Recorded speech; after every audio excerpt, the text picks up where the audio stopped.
Congress confusion और oxygen. देश हित में आप सबसे पहले बात इसी की। ऑक्सीजन का संकट तो खत्म हो गया, लेकिन सियासत खत्म नहीं हो रही है। आज भी ऑक्सीजन के नाम पर कांग्रेस कंफ्यूजन फैलाने से बाज नहीं आ रही है। कांग्रेस शासित राज्य कह रहे हैं कि उनके राज्य में ऑक्सीजन की कमी से मौत नहीं हुई है, लेकिन राहुल गांधी कह रहे हैं कि कमी ऑक्सीजन के साथ साथ संवेदनहीनता और सत्य की भी है। तो कंफ्यूजन फैलाने का दौर अभी भी चल रहा है। देखिए, पिछले 24 घंटे से पूरे देश में ऑक्सीजन को लेकर शोर मचा है। क्या देश में ऑक्सीजन की कमी से कोई मौत नहीं हुई? इस मुद्दे पर केंद्र सरकार से कई तरह के सवाल पूछे जा रहे हैं। झूठ बोलने का आरोप लगाया जा रहा है, सरकार संवेदनहीन कहा जा रहा है। यह सब क्यों हो रहा है? क्योंकि केंद्र सरकार ने, समझिएगा इसको, राज्यसभा में जवाब दिया कि देश में ऑक्सीजन की कमी से मौत की कोई सूचना राज्यों ने नहीं दी है। अब आप भी सोचेंगे कि केंद्र सरकार ने फिर ऐसा क्यों कहा, जबकि पूरे देश ने, हमने देखा है कि राज्यों ने ऐसा क्यों कहा कि भाई हमने देखा है देश के तमाम राज्यों में अप्रैल मई में देश में ऑक्सीजन में को लेकर महामारी के दौरान कितनी मारामारी थी, बुरा हाल था। तो आप इस खबर का पूरा विश्लेषण गौर से समझिए। सबसे पहले आपको यह समझना जरूरी है कि कांग्रेस ने देश को कंफ्यूजन के जाल में कैसे उलझाने की कोशिश की। देखिए, कांग्रेस के राज्यसभा सांसद के वेणुगोपाल को कंफ्यूजन थी कि दूसरी लहर में जो मौतें हुई, क्या वो ऑक्सीजन की कमी से हुई? कुछ सवाल जानना चाह रहे थे, उन्होंने सवाल पूछा। वेणुगोपाल ने सरकार से सवाल पूछा, कांग्रेस के सांसद, क्या यह सच है कि कोविड की दूसरी लहर में ऑक्सीजन की भारी कमी के कारण सड़कों पर, अस्पतालों में बड़ी तादाद में कोरोना के मरीजों की जान गई? ये सवाल को गौर से देखिए। देशवासियों को कांग्रेस की पूरी थ्योरी प्लानिंग अपने आप में समझ आ जाएगी। कांग्रेस पार्टी को यकीन नहीं था कि राजस्थान, छत्तीसगढ़ में, पंजाब में, महाराष्ट्र में सरकारी बद इंतजामी से जो जाने गई हैं, उसे ऑक्सीजन की कमी से मौत माना जाए या ना माना जाए। इसलिए ऐसा कंफ्यूज्ड सवाल सरकार से पूछा गया। राज्यसभा में ही केंद्रीय स्वास्थ्य मंत्रालय की ओर से राज्य मंत्री भारती पवार ने लिखित जवाब दिया। सरकार ने यह लिखा, स्वास्थ्य राज्य मंत्री का उन्होंने जवाब दिया कि हेल्थ जो है वो स्टेट सब्जेक्ट है, स्वास्थ्य राज्य का विषय है। केंद्रीय स्वास्थ्य मंत्रालय ने सभी राज्यों और केंद्र शासित प्रदेशों को मौतों की सूचना देने के लिए विस्तृत दिशा निर्देश दिए हैं। उसी के हिसाब से राज्यों और केंद्र शासित प्रदेश रोज मामले और मौत पर रिपोर्ट केंद्रीय स्वास्थ्य मंत्रालय को देते हैं। आगे सुनिए। हालांकि राज्यों और केंद्र शासित प्रदेशों की ओर से ऑक्सीजन की कमी के कारण मौत की सूचना नहीं दी गई है। मतलब केंद्र ने बताया कि ऑक्सीजन की कमी से संबंधित मौत के आंकड़े राज्य सरकारों ने नहीं दिए हैं। भला इस तरह से गया कि केंद्र कह रहा है कि ऑक्सीजन की कमी से मौत नहीं हुई है। अब आप समझिए, कांग्रेस कंफ्यूजन में थी कि क्या मौतें ऑक्सीजन की कमी से हुई थी।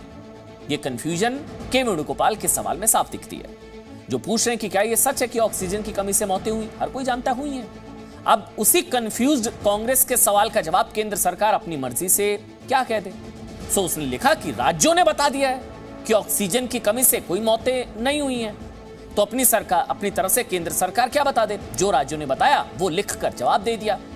अब सरकार के इस जवाब का कांग्रेस ने कैसे इस्तेमाल किया कि केंद्र सरकार झूठ बोल रही है कि ऑक्सीजन की कमी से मौत हुई ही नहीं।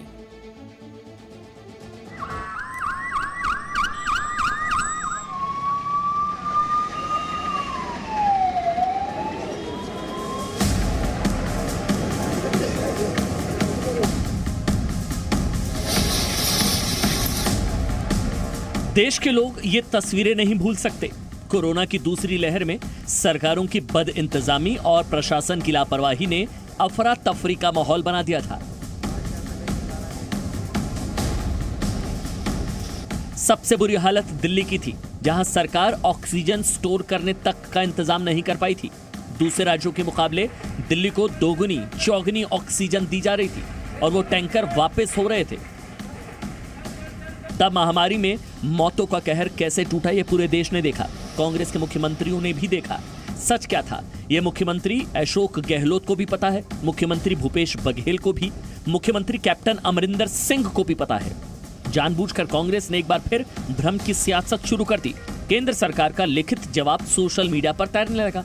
प्रोपेगेंडा पॉलिटिक्स करने वालों की बाँछें खिल गई। इस सरकार की डीएनए में यह है कि कोई भी सच्चाई हो, जो आप देख रहे हो, वो भी कहेंगे कि वो सच नहीं है। कितना बड़ा झूठ। मध्य प्रदेश में कितनों की मौतें ऑक्सीजन के कारण, और ये राज्यसभा में बयान दे रहे हैं कि देश में एक मौत नहीं हुई। लाखों लोगों की मौत हुई है तो वो एक सरकार की लापरवाही के कारण की गई हत्या है, ये आपराधिक लापरवाही है। ये केंद्र सरकार गंभीर नहीं है और राज्यों ने सच्चाई छुपाई है। लेकिन वही सवाल जो कंफ्यूजन फैलाने वाली कांग्रेस ने राज्यसभा में केंद्र सरकार से पूछा था, वही सवाल जब राज्यों के मुख्यमंत्रियों और स्वास्थ्य मंत्रियों से पूछा गया, तब जरा उनका जवाब सुनिए। शाश्वत सवाल वही था कि क्या उनके राज्य में ऑक्सीजन की कमी से मौत हुई? जवाब सुनिए। ऑक्सीजन की किल्लत के वजह से महाराष्ट्र में किसी भी रुग्ण की मृत्यु नहीं हुई है।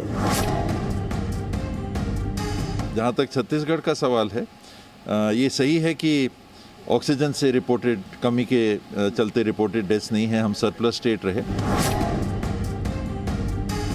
ये बिल्कुल असत्य है, गलत बात है। दिल्ली के अंदर भी और देश के अंदर भी बहुत जगह पर ऑक्सीजन की कमी से कई डेथ हुई। ऑक्सीजन की कमी के कारण कोई मृत्यु नहीं हुई। सेकेंड वेव आने के पहले बिहार में प्रतिदिन जो मेडिकल लिक्विड ऑक्सीजन की जरूरत पड़ती थी, वह अप्रैल के प्रथम सप्ताह में लगभग 16 मैट्रिक टन था, और ये सब कुछ 20-25 दिनों के अंदर ये आंकड़ा बढ़ा था। और 14 गुना डिमांड किसी भी चीज का बढ़ता है तो निश्चित रूप से सिस्टम पे दबाव आता है। Ultimately, the deaths due to COVID or COVID due to comorbidity. सुना आपने, कोई राज्य मानने को तैयार नहीं है कि उसके राज्य में ऑक्सीजन की कमी से मौत हुई। अगर ये कोई मान भी रहा है तो सच ये है कि किसी भी राज्य ने केंद्र सरकार को ऑक्सीजन की कमी से मौत का कोई आंकड़ा ही नहीं भेजा। ऑक्सीजन शॉर्टेज के कारण इनकी मृत्यु नहीं हुई है, ये अरविंद केजरीवाल जी की सरकार लिखित में अपनी कमेटी की रिपोर्ट को दिल्ली हाईकोर्ट को सबमिट करती है। आप बताइए, क्या आपकी सरकार ने जो केंद्र को आंकड़े दिए हैं उसमें से एक भी मरीज की मृत्यु ऑक्सीजन शॉर्टेज के कारण हुआ है, ऐसा लिख के दिया है क्या? टीवी में कुछ और टीवी के बाहर कुछ, ये राजनीति रुकनी चाहिए। उधर केंद्र सरकार का कहना है कि सभी राज्यों को मौत का ब्यौरा देने के लिए विस्तृत दिशा निर्देश दिए गए हैं, लेकिन दिल्ली सरकार की दलील है कि आंकड़े जमा करने ही नहीं दिए गए। आप राज्य सरकार को आंकड़े जुटाने तो दो। दिल्ली में एक एक वो मौत जो ऑक्सीजन की वजह से हुई लगती है, हर मौत की जांच करवाएगी दिल्ली सरकार, इंडिपेंडेंट जांच करवाएगी दिल्ली सरकार। हमने पहले भी कहा था, फिर कह रहे हैं, इस तरह से नहीं कि आप खड़े होकर कह दीजिए कि नहीं दिल्ली सरकार ने आंकड़े नहीं दिए, राज्य सरकारों ने आंकड़े नहीं दिए, दीदी ने आंकड़े नहीं दिए, महाराष्ट्र ने आंकड़े नहीं दिए। झूठ मत बोलिए। आप आंकड़े इकट्ठा नहीं करने दे रहे हैं, आप आंकड़े जुटाने नहीं दे रहे हैं। आप चाहते हैं कि ऑक्सीजन से हुई मौत के आंकड़े लोगों के सामने ना आए। अब देश के बड़े बड़े डॉक्टर और अस्पताल हैरान हैं कि दिल्ली की सरकार ये कैसे तय करेगी कि फलां कोरोना मरीज की मौत ऑक्सीजन की कमी से हुई, अस्पताल की लापरवाही से हुई, प्रशासन की गलती से हुई या महामारी की गंभीरता से, क्योंकि किसी भी मौत में ऑक्सीजन की कमी को स्थापित करना आसान नहीं होता। ब्यूरो रिपोर्ट, जी मीडिया। देखिए, अब आपको इस पूरी खबर या कहें कि इस राजनीतिक प्रोपेगेंडे का असली मतलब ऐसे समझना चाहिए, अगर एक लाइन में इसको समझाया जाए कि जब कोई भी राज्य मानने को तैयार ही नहीं है कि उसके राज्य में ऑक्सीजन की कमी से मौत हुई, तो केंद्र अपनी तरफ से ये कैसे कह दे कि हां देश में ऑक्सीजन से मौतें हुई हैं? कोई राज्य मानने को तैयार नहीं है। मतलब ये कि कोरोना के दौरान हुई मौतों में डॉक्टरों के लिए भी ये बताना मुश्किल है। ये भी समझिए कि मौत ऑक्सीजन की कमी से हुई। जो डेथ सर्टिफिकेट या इस तरह का कुछ भी डॉक्यूमेंट होता है उसमें यह नहीं मेंशन होता है कि ऑक्सीजन की कमी से मौत हुई, इसे एस्टेब्लिश नहीं किया जा सकता, उसमें कुछ और लिखा जाएगा। इस मुद्दे पर आपको डॉक्टर्स, एक्सपर्ट्स की राय भी सुननी और समझनी चाहिए। डेथ सर्टिफिकेट, अगर पेशेंट की डेथ होती है तो डेथ सर्टिफिकेट में कॉज ऑफ डेथ जो उस समय का इमीडिएट डेथ होता है, suppose a patient is admitted, patient को ए बीमारी है, तो ए बीमारी यानी कार्डियक पेशेंट है तो हार्ट अटैक उससे है, मायोकार्डियल इन्फार्क्शन होगा, cause of death is cardio respiratory failure, heart बंद हो गया, रेस्पिरेटरी बंद हो गया because of severe myocardial infarction. Oxygen की ज़रूरत तो उसे भी होती है, तो ऑक्सीजन तो नहीं लिखा जाता। कोविड के पेशेंट भी एडमिट थे, कोविड के पेशेंट आईसीयू में भी थे, पूरे अस्पताल में 350-400 मरीज थे, डेथ्स होती थी, तो कॉज ऑफ डेथ तो कोविड कभी नहीं लिखा जाता ना। Patient is suffering from Covid, diagnosis is suffering from Covid, cause of death is cardiorespiratory failure, cause of death is renal failure, renal shutdown because of Covid, है ना। तो और हमारे जो Indian council of medical research के मानक हैं, जो उस मानक में भी कहीं कॉज ऑफ डेथ का नहीं लिखा जाता कि ऑक्सीजन की कमी, because this was the first time ऐसी सिचुएशन आई है। तो कहीं पर भी कोई भी चिकित्सक या किसी भी अस्पताल में कॉज ऑफ डेथ ऑक्सीजन की कमी तो शायद किसी ने नहीं लिखी होगी। मतलब ऐसे समझिए कि देश में ऑक्सीजन की कमी से मौतों का आंकड़ा इसलिए नहीं है क्योंकि कॉज ऑफ डेथ ऑक्सीजन की कमी लिखा ही नहीं जाता है। हाँ, जांच हो सकती है, कमेटी बनकर अलग से जांच हो सकती है। आगे बढ़ते हैं। किसान आंदोलन के नाम पर दिल्ली में कई बार हिंसा कर चुके प्रदर्शनकारी, आंदोलनकारी, आंदोलनजीवी, कुछ भी कहिए, 22 जुलाई यानी कि कल से दिल्ली के जंतर मंतर पर नया प्रदर्शन शुरू करेंगे। आंदोलनकारियों ने पूरे मानसून सत्र तक प्रदर्शन करने का ऐलान किया था। उन्होंने देश की संसद को घेरने का प्लान बनाया था। इस बीच प्रदर्शन पर खुफिया एजेंसियों से मिले अलर्ट को लेकर 5 बड़े खुलासे हुए हैं। ये हैरान कर देने वाले खुलासे हैं। पहला खुलासा, किसान आंदोलन के जरिए संसद पर कब्जा करने की साजिश रची गई। दूसरा खुलासा, किसानों को हिंसा के लिए उकसाया जा रहा है, और उकसा कौन रहा है? खालिस्तान। खुफिया इनपुट के मुताबिक खालिस्तानी संगठन सिख फॉर जस्टिस के चीफ गुरपतवंत सिंह पन्नू ने पंजाब के नौजवानों और किसानों से कहा है कि दिल्ली में जाकर हिंसा करो। पन्नू ये कह रहा है, सिख फॉर जस्टिस वाला। इसी ने लोगों से यह भी कहा कि 22 जुलाई को प्रदर्शन के दौरान संसद पर कब्जा करो। हमारे पास इसकी साजिश का ऑडियो भी है, हम आपको सुनाएंगे आगे। लेकिन उससे पहले तीसरा खुलासा देखिए। 26 जनवरी की घटना दोहराई जा सकती है, ये बहुत बड़ा खुलासा। इंटेलिजेंस इनपुट, 26 जनवरी को किस तरह लाल किले में प्रदर्शनकारियों ने हिंसा मचाई थी आपने देखा था। 400 से ज्यादा पुलिस वालों को जख्मी कर दिया था।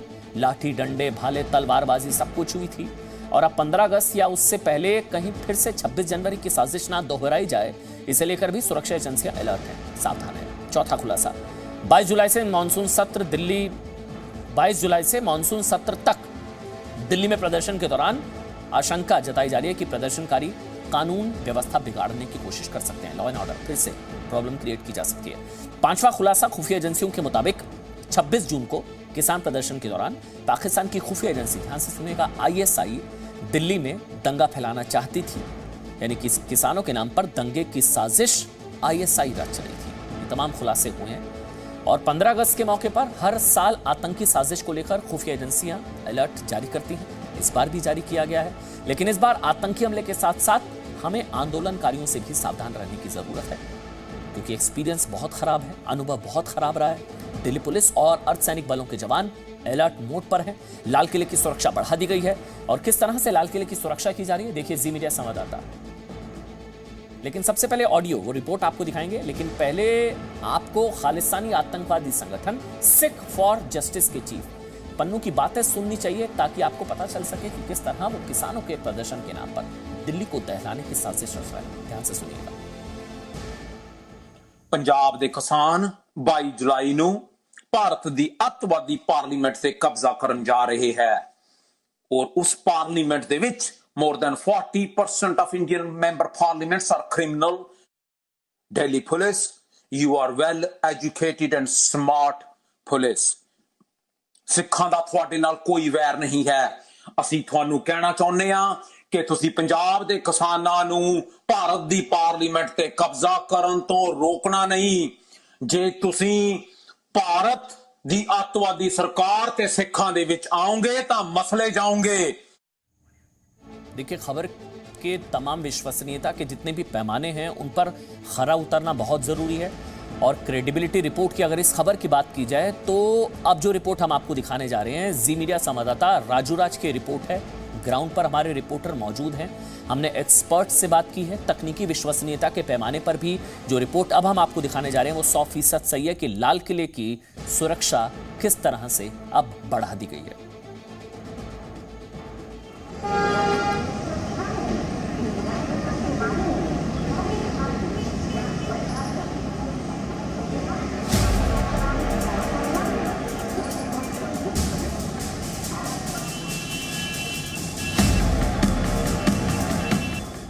ये भारत का लाल किला है। और इस समय लाल किले को दो तरह के लोगों से सुरक्षित रखने की तैयारी चल रही है। एक आतंकवादी और दूसरे आंदोलनकारी।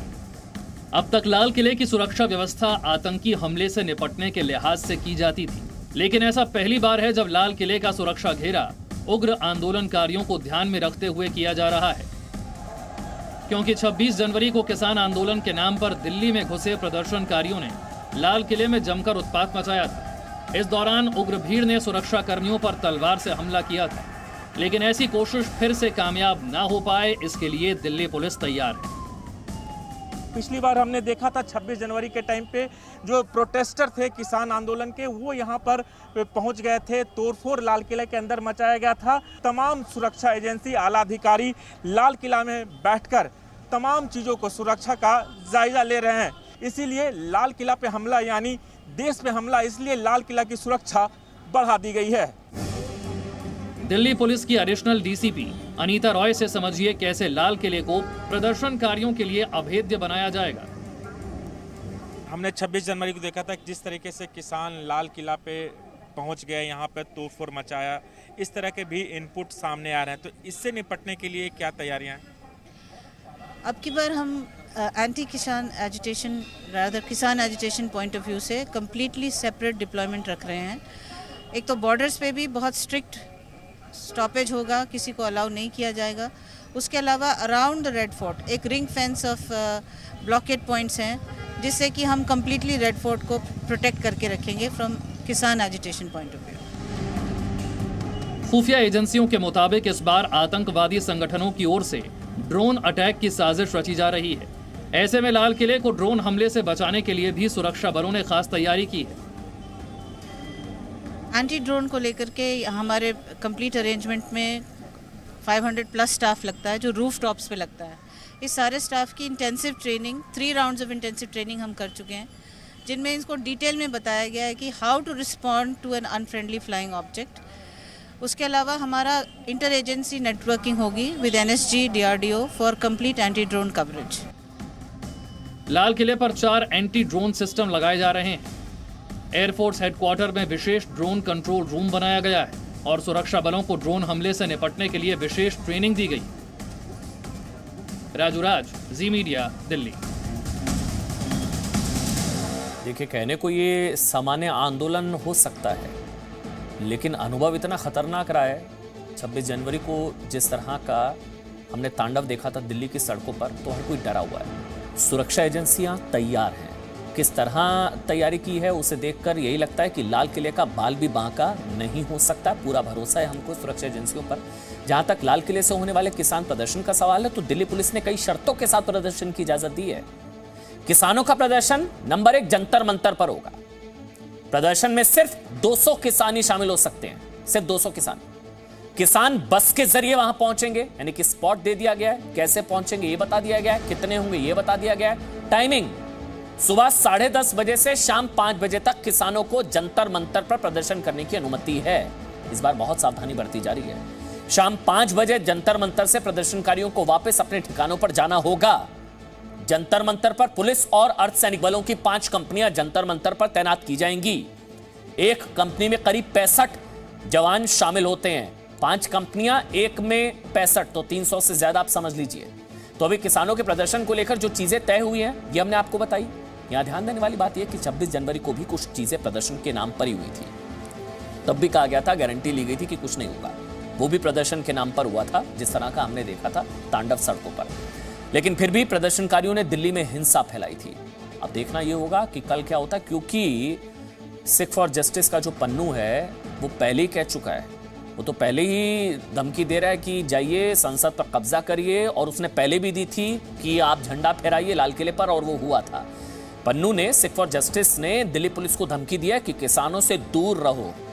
तो साहस देखिए, खुद कानून के डर से विदेश में छिपा बैठा हुआ है और ऑडियो जारी करके दिल्ली पुलिस को धमका रहा है और प्रदर्शनकारियों से कह रहा है कि संसद में तिरंगा नहीं, निशान साहिब लेकर पहुंचो। हमने आपको ऑडियो भी सुनाया, फिर से सुनिए। Delhi police, you are well educated and smart police। ਸਿੱਖਾਂ ਦਾ ਤੁਹਾਡੇ ਨਾਲ ਕੋਈ ਵੈਰ ਨਹੀਂ ਹੈ। ਅਸੀਂ ਤੁਹਾਨੂੰ ਕਹਿਣਾ ਚਾਹੁੰਦੇ ਹਾਂ ਕਿ ਤੁਸੀਂ ਪੰਜਾਬ ਦੇ ਕਿਸਾਨਾਂ ਨੂੰ ਭਾਰਤ ਦੀ ਪਾਰਲੀਮੈਂਟ ਤੇ ਕਬਜ਼ਾ ਕਰਨ ਤੋਂ ਰੋਕਣਾ ਨਹੀਂ। ਜੇ ਤੁਸੀਂ ਭਾਰਤ ਦੀ ਅੱਤਵਾਦੀ ਸਰਕਾਰ ਤੇ ਸਿੱਖਾਂ ਦੇ ਵਿੱਚ ਆਓਗੇ ਤਾਂ ਮਸਲੇ कल है वो दिन, तैयारी पूरी है, लेकिन उकसाने भड़काने की पूरी कोशिश सिख फॉर जस्टिस और किसानों के मुद्दे को धार्मिक रंग देने की भी यहां पर कोशिश है। तो ये एक तरीके से खालिस्तान की भाषा और धमकी। लेकिन पन्नू का ये मैसेज किसके लिए है? राकेश टिकैत के लिए या दूसरे किसान नेताओं के लिए कि जाओ ऑर्डर आ गया, संसद पर कब्जा करो, दिल्ली पुलिस को मसल दो। इसका मनोबल क्यों बढ़ा हुआ है, ये बड़ा सवाल है। ये ऐसी बातें इसलिए बोल रहा है कि एक बार तो इसके कहने पर प्रदर्शनकारियों ने लाल किले पर सुरक्षा कर्मियों का खून बहाया था ना। ये पहले तो कामयाब हो गया था। इसने कहा था कि इनाम मिलेगा, इतने डॉलर मिलेंगे जो लाल किले पर तिरंगे के अलावा दूसरा झंडा फहराएगा, धार्मिक झंडा और हुआ। पन्नू के मुताबिक वो ट्रेलर था। इस बार वो चाहता है कि प्रदर्शनकारी संसद में खून खराबा करें, संसद पर कब्जा करें, पुलिस को मसल दें। हमारा सवाल ना आज पन्नू से नहीं है, वो तो देश विरोधी है, वो तो इस तरह की बातें करेगा। उन किसानों और किसान संगठन के प्रतिनिधियों से है कि क्या आपके नेता पन्नू है? क्या आपका नेता यही है जो कहता है कि संसद पर कब्जा करो और बीच में पुलिस आई तो उसे मसल दो? अगर पन्नू को आप अपना नेता नहीं मानते हैं तो फिर सामने आइए, इसके जहरीले बयान का विरोध कीजिए और ध्यान रखिए, कल कुछ नहीं होना चाहिए। अगर कल कुछ होता है तो फिर पन्नू सही साबित होगा। नए कृषि कानूनों के विरोध में बीते 9 महीने से सैकड़ों प्रदर्शनकारी दिल्ली बॉर्डर पर बैठे हैं। Singhu border, Tikri border, Ghazipur border पर डेरा जमाने वाले प्रदर्शनकारियों की वजह से आसपास के लोग बहुत परेशान हैं। प्रदर्शनकारियों ने, ध्यान से सुनिएगा, बड़ी खबर है, प्रदर्शनकारियों ने 9 महीने से रोड ब्लॉक कर रखा है और ये सब देखकर आसपास के गांव वालों का सब्र भी अब टूट रहा है। सिंगू बॉर्डर पर आज आसपास के 35 से ज्यादा गांव के लोगों ने पैदल मार्च निकाला। लोगों की मांग थी कि प्रदर्शनकारियों की वजह से बॉर्डर के पास बंद पड़े रास्ते खोले जाएं, मतलब बॉर्डर खाली करो कि जनता आती है। ग्रामीणों के मार्च को देखते हुए पुलिस ने सिंगू बॉर्डर तक जाने के रास्ते को बैरिकेड के सहारे बंद कर दिया था। इस दौरान पुलिस और गांव वालों के बीच बातचीत हुई। पुलिस ने लोगों से 1 महीने का समय मांगा, वादा किया कि 1 महीने में वो सिंगू बॉर्डर का रास्ता जिसे प्रदर्शनकारियों ने बंद कर दिया है उसे खुलवा दिया जाएगा। मतलब किसी और के अधिकारों के लिए इनके अधिकारों को कुचला नहीं जा सकता ना। पुलिस ने आश्वासन दिया और आश्वासन के बाद लोग वापस चले गए। ग्रामीणों ने यहाँ का जो प्रशासन है कुंडली का, उसको 1 महीने का समय दिया है कि 1 महीने का हम आपको समय दे रहे हैं, या तो आप एक तरफ का रास्ता खुलवाइए, लेकिन और अगर आगे एक तरफ का रास्ता नहीं खुला, जिस तरीके से हम लोग देख रहे हैं कि लगातार बीते 9 महीने से सिंगू बॉर्डर बंधक बना हुआ है, तो उसके बाद ग्रामीण अपने गाँव को की जो रोडें हैं उनको पूरी तरह से बंद कर देंगे। जिस तरीके से यहाँ पर प्रदर्शनकारियों ने बीते 9 महीने से रोडों को बंद करे, उसी तरह से ग्रामीणों ने भी पुलिस को साफ चेतावनी दी है कि अगर अब अगले 1 महीने में जिस तरीके से प्रशासन ने वादा करा है कि उनकी मांगों को पूरा करा जाएगा, नहीं पूरा करा गया तो अब वो भी कार्रवाई करेंगे। कैमरा पर्सन राकेश चौहान के साथ शिवांग मिश्रा, जी मीडिया, कुंडली। 1 महीने की मोहलत, 1 महीने का टाइम मांगा है पुलिस ने। देखिए क्या होता है, 7-8 महीने तो हो चुके हैं। नमस्कार, मैं हूं आपके साथ विशाल कालरा। देश हित में अब आपको बताएंगे किस तरह बिजनेसमैन राज कुंद्रा पर पोर्नोग्राफी से पैसा कमाने का जुनून सवार था। राज कुंद्रा पॉर्न ऐप से हो रही कमाई को बढ़ाना चाहते थे और इसके लिए उन्होंने प्लान बी तैयार कर रखा था। राज कुंद्रा, जो अब इस बात का उन्हें अंदेशा हुआ कि उनका पॉर्न कंटेंट से कमाई का जरिया यानी कि उनका हॉटशॉट ऐप बंद हो सकता है, तो राज कुंद्रा ने एक नया ऐप तैयार करवाया। और इसके अलावा राज कुंद्रा पॉर्न की लाइव स्ट्रीमिंग के जरिए भी ज्यादा से ज्यादा पैसा कमाने की तैयारी कर रहे थे। उन्होंने भविष्य की योजना के तौर पर पॉर्न के लाइव स्ट्रीमिंग की तैयारी शुरू कर दी थी।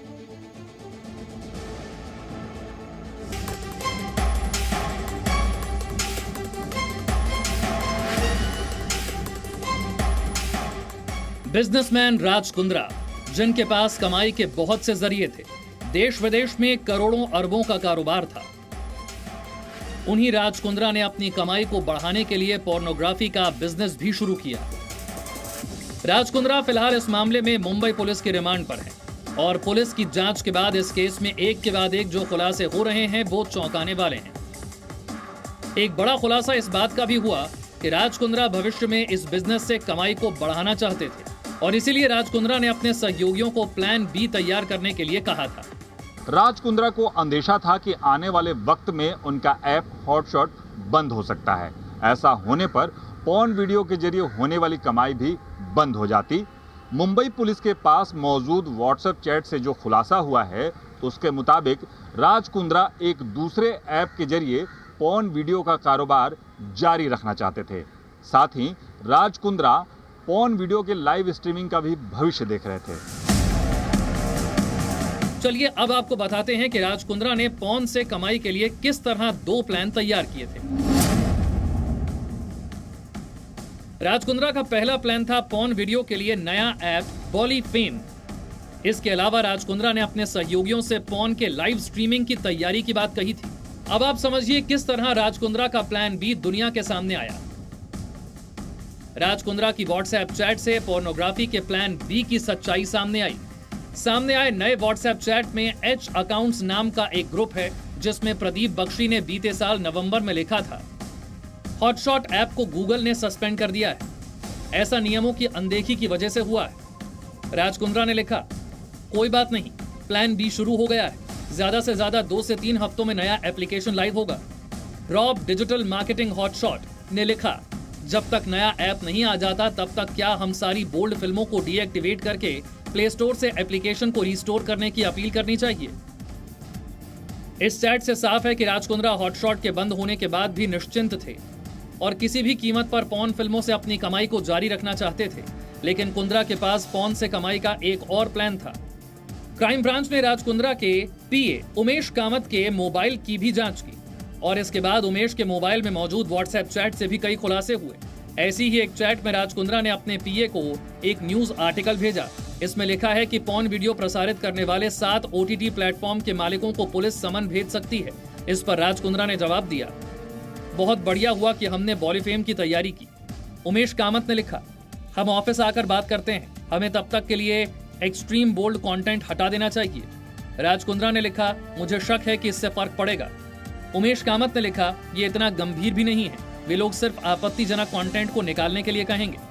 राज कुंद्रा इस चैट में साफ तौर पे कहते हैं, एक आर्टिकल शेयर किया जाता है यहाँ पर जहाँ पे 7 ओटीटी प्लेटफॉर्म्स जो हैं जिनके खिलाफ उनको सम्मन किया जाता है पॉर्न जो कंटेंट है उसको परोसने को लेकर। तो साफ तौर पे कहते हैं, thank God you planned BF, धन्यवाद तुमने प्लान किया BF यानी बॉलीवुड फेम, वही एप्लीकेशन इसके बारे में हम आपको बता रहे हैं। जो दूसरा एप्लीकेशन है जो इस बात के अंदाजे से तैयार किया गया था कि अगर हॉटशॉट बंद हो जाता है तो क्या होगा, तो प्लान बी होगा बॉलीफेम। दूसरे ऐप को लॉन्च करना, पुराने ऐप को फिर से शुरू करने के अलावा कुंद्रा के प्लान बी में एक और चीज शामिल थी। ये था पॉर्न कंटेंट की लाइव स्ट्रीमिंग का प्लान। कुंद्रा ने अपनी चैट में इस बात का जिक्र किया था। कुंद्रा ने चैट में लिखा, आने वाला भविष्य लाइव कंटेंट का है क्योंकि इससे स्क्रीन रिकॉर्डिंग नहीं हो सकती। यानी कुंद्रा का प्लान लाइव स्ट्रीमिंग के जरिए पॉर्न वीडियो से पैसा कमाने का था। कुंद्रा एक्ट्रेस और मॉडल से ये लाइव स्ट्रीम कंटेंट चाहते थे क्योंकि पॉर्न कंटेंट को ऐप से हटाने के बाद भी लाइव स्ट्रीमिंग जारी रहती। राज कुंद्रा बॉलीफेम पर लाइव स्ट्रीमिंग करना चाहते थे।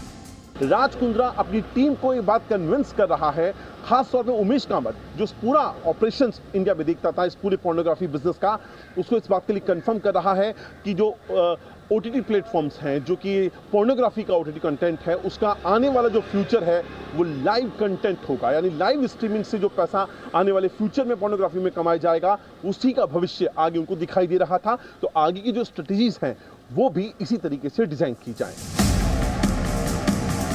कुल मिलाकर राज कुंद्रा का पॉर्न वीडियो से कमाई का प्लान बी एक्सपोज हो चुका है।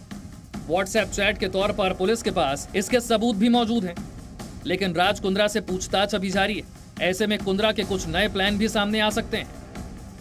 अंकुर त्यागी, जी मीडिया, मुंबई।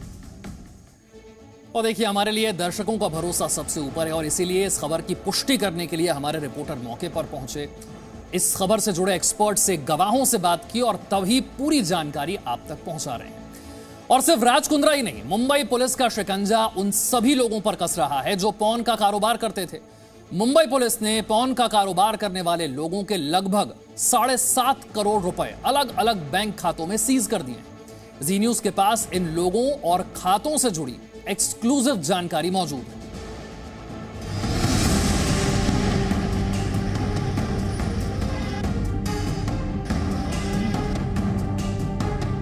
पॉर्न फिल्मों के कारोबार से मोटी कमाई के चक्कर में भी राज कुंद्रा पोर्नोग्राफी बिजनेस में उतरे थे। राज कुंद्रा के साथ मुंबई पुलिस की जांच के रडार पर और भी कई किरदार आ चुके हैं जिन पर पुलिस शिकंजा कस रही है।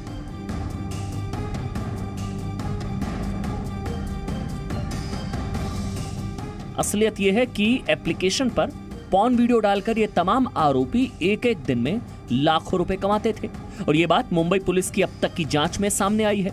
कुंद्रा के हॉटशॉट ऐप की तरह मुंबई पुलिस ने हॉट हिट ऐप पर भी कार्रवाई की है।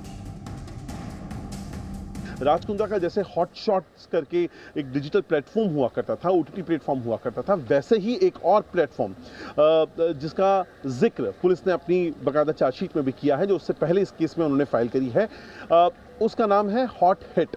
यास्मीन खान नाम की महिला है जो उसकी डायरेक्टर बताई जाती है। हम आपको आज सिलसिलेवार तरीके से समझाएंगे। एक दिन में कमाई 2 से 3 लाख के ऊपर चली जाती है। जी न्यूज के पास हॉट हिट ऐप से ट्रांसफर रकम की पूरी जानकारी मौजूद है। 22 दिसंबर 2020 को एक अकाउंट में 3 लाख रुपए हॉट हिट अकाउंट से ट्रांसफर हुए। 25 दिसंबर 2020 को दूसरे अकाउंट में 1 लाख रुपए हॉट हिट के अकाउंट से ट्रांसफर हुए। 26 दिसंबर 2020 को एक और अकाउंट में 10 लाख रुपए हॉट हिट के अकाउंट में ट्रांसफर हुए। 28 दिसंबर 2020 को एक अकाउंट में 50,000 रुपए हॉट हिट के अकाउंट से आए। इसी साल 3 जनवरी को फिर से 2,05,000 रुपए हॉट हिट के अकाउंट से आए। इसी तरह 3 फरवरी 2020 तक यानी कि 3 महीने से कम वक्त में लगभग 10 अकाउंट्स में लाखों की रकम हॉट हिट के अकाउंट से ट्रांसफर होने की जानकारी मिली है। मैं आपको अपनी स्क्रीन में दिखाऊंगा, ये वो डिटेल्स हैं जो हॉट हिट के नाम पर हैं। अगर आप यहाँ पे डिटेल देख रहे हैं तो ये 3 फरवरी की है। आप देखते हैं हॉट हिट यहाँ पे आपको दिखाई दे रहा है। 2,70,000 की अमाउंट इसमें ट्रांसफर की गई है, क्रेडिट की गई है। 23 जनवरी का वापस से हॉट हिट है, आप देख रहे हैं, और जो अमाउंट है 95,000 है। इसके बाद आप थोड़ा सा नीचे आइए, 23 जनवरी के बाद हॉट हिट अगेन आता है और 1 लाख की अमाउंट है जो यहाँ पर आपको दिखाई दे रही है। ये ऐसे होती थी पोर्नोग्राफी के धंधे से करोड़ों की कमाई। अब राज खुल रहा है। आगे बढ़ते हैं, बात करते हैं चीन की, जहां बाढ़ ने हाहाकार मचा रखा है। कई प्रांतों में आई बाढ़ के बाद चीन में लाखों लोगों को विस्थापित होना पड़ा। ये तस्वीरें देखिए, 25 से ज्यादा लोगों की मौत की खबर। सड़कों पर जहां नजर जाए वहां पानी ही पानी। कई जगहों पर लोगों तक मदद नहीं पहुंच पा रही है, लेकिन पानी की जो रफ्तार है, जो वेग है, वो डराने वाला है।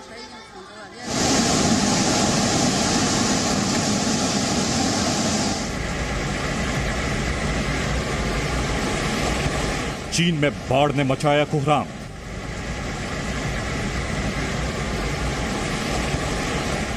सड़कों पर नाव, मुश्किल में जिंदगी।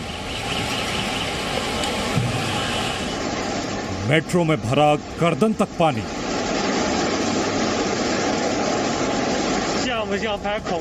पानी में डूबी कार, चीन में रुकी रफ्तार। खुद को महाशक्ति बताने वाले चीन के कई इलाकों में फिलहाल पानी की शक्ति के आगे सब कुछ बेबस नजर आ रहा है। आसमान से धरती पर देखने पर सिर्फ पानी ही पानी नजर आ रहा है।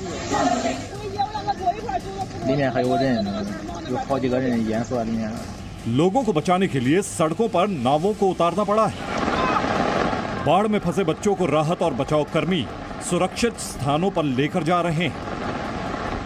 जो कारें सड़कों पर खड़ी थी वो पूरी तरह पानी में डूबी नजर आ रही हैं। इस बच्चे को देखिए किस तरह अपने डॉग को लेकर जा रहा है और ये डॉग लगभग पानी में डूबा हुआ है।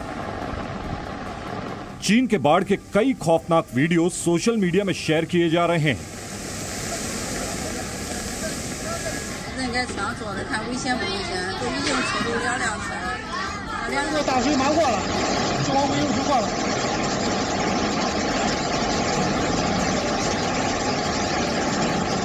ऐसे ही एक वीडियो में नजर आ रहा है कि एक मेट्रो ट्रेन बाढ़ के पानी से भर गई और यात्रियों के गले तक पानी आ गया। इन तस्वीरों में लगभग गले तक डूबे लोग मेट्रो में खड़े दिखाई दे रहे हैं। बताया जा रहा है कि ये वीडियो हैनान के झेंगजोउ डोंग स्टेशन का है।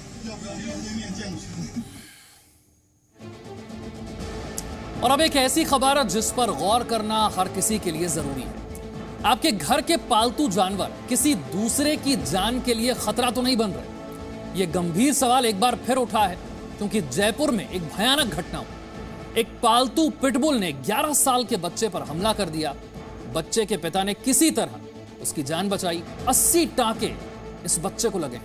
यह घटना जहां हुई उस घर के मालिक का कहना है पिटबुल उनका नहीं बल्कि रिश्तेदार का था।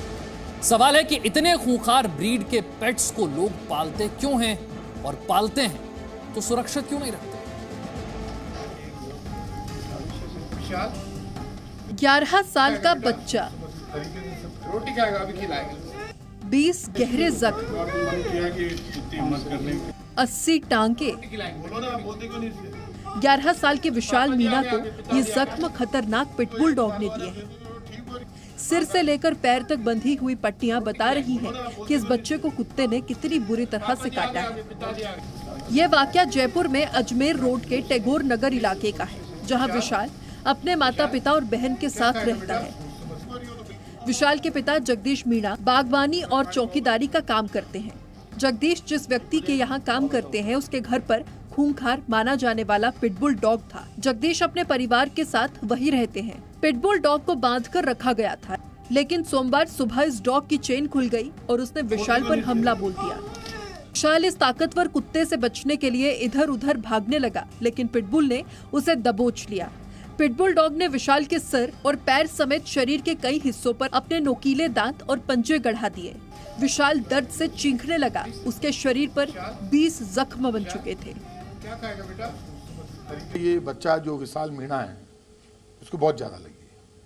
मैं इसीलिए आया, और ये उसका फादर जो जगदीश है, जगदीश नाम भाई, जगदीश ये बागवानी का काम करता है। तो ये विशाल मीणा जो बच्चा है ये जगदीश का बेटा है, और बच्चे को छोड़ के ये गए। अब वो वहाँ आया हुआ था, ये वहाँ बागवानी का काम करते हैं। कुत्ते ने हमला कर दिया। एक छोटा बच्चा कैसे लड़े? 11 साल का बच्चा है, उसकी इतनी ज्यादा लगी है कि आप वीडियो नहीं देख सकते। विशाल के रोने चीखने की आवाज सुनकर उसके माता पिता भागे आए। वो अपने बेटे की हालत देखकर सन्न रह गए। किसी तरह विशाल को पिटबुल के चंगुल से छुड़ाया गया। जगदीश बताते हैं कि पिटबुल डॉग विशाल को छोड़कर उनकी तरफ लपका था। वहाँ कोई नहीं रहता, मेरे तो रहते। मैं पकड़ के लाया उसको, बाहर पकड़ के लाया, उसको छोड़ दिया। बाहर लाके फिर बच्चे के पास गया तो वो दोबारा मेरे पीछे जाके फिर पकड़ लिया। फिर दोबारा उसको पकड़ के लाके मैं बैठ गया और हाई उल्लड़ मचा दिया उसकी मार। मैं रोने लगे, पुकार लेने, तो पड़ोस वाले सब बेड़े हो गए।